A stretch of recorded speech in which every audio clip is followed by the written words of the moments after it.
রাজস্থান রয়্যালসের দেওয়া বিশাল টার্গেট ২০৫ রানের জবাবে ব্যাট করতে নেমে শুরুতেই ধাক্কা খেলেন পাঞ্জাব কিংস।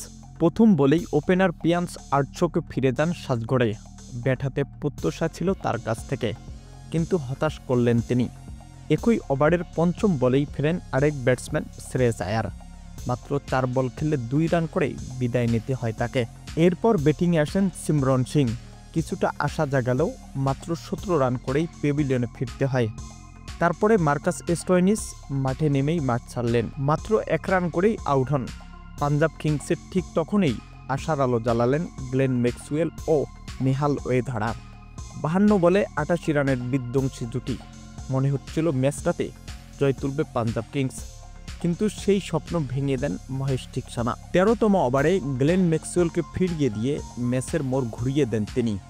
এর পরের ওভারেই, এক কথায় ১৪তম ওভারে নেহাল ওয়েধারাকে আউট করে বড় পার্টনারশিপ ভেঙে দেন। শশাঙ্ক সিং সহ বাকি ব্যাটসম্যানরা দলকে আর টেনে নিতে পারেননি। শেষ পর্যন্ত ২০ ওভারেই ১৫৫ রানেই থেমে যায় পাঞ্জাব কিংসের ইনিংস। ৯ উইকেট হারিয়ে হারের স্বাদ নিতে হয় তাদের।